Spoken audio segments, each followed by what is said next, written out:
this reflects his phenomenological background, which always seeks to root knowledge in the immediate experience of the human person. And so, therefore, there'll be a bodily orientation to his theology of human sexuality.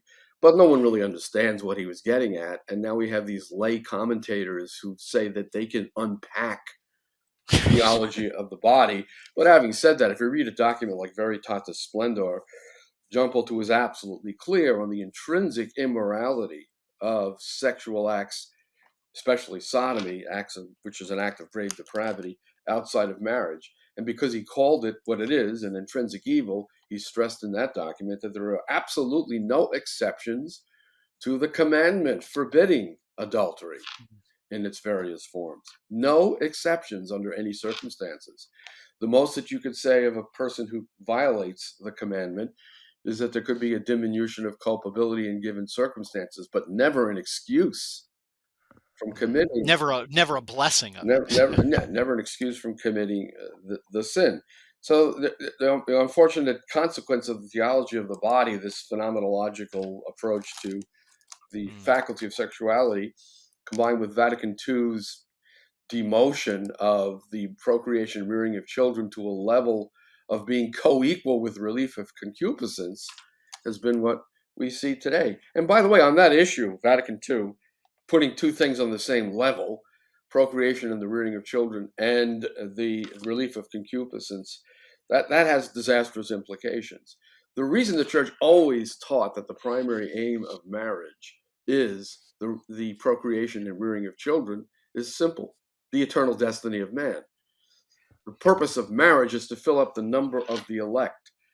Father Gruner used to speak of a priest who would say to couples as they left the altar following a marriage ceremony, "Guai avoi, and woe to you, if you do not accept all of the children that God will give you as his gifts."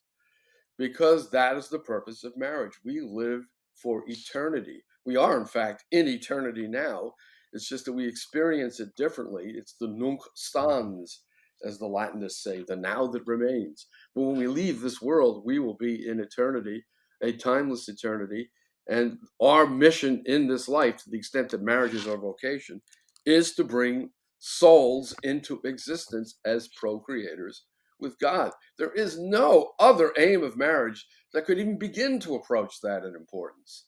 And that's why the church always discussed the other end as the relief of concupiscence. That's a lower bodily aim. Yes. And you will see nothing like that in heaven. All of that will fall away. Well, and it's really a result of this phenomenological philosophy. So instead of the perennial philosophy that looks outside of ourselves, looks to objective reality, objective truth, this looks at the personal experience, right?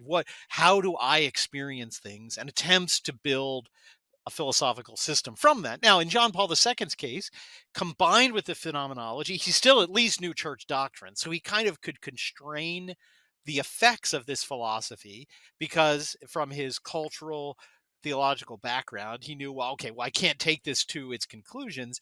But when you get to the next era, someone like Francis that is not constrained by anything, I mean, he thinks doctrine is just silly, you see where this can just be taken to its ultimate extreme.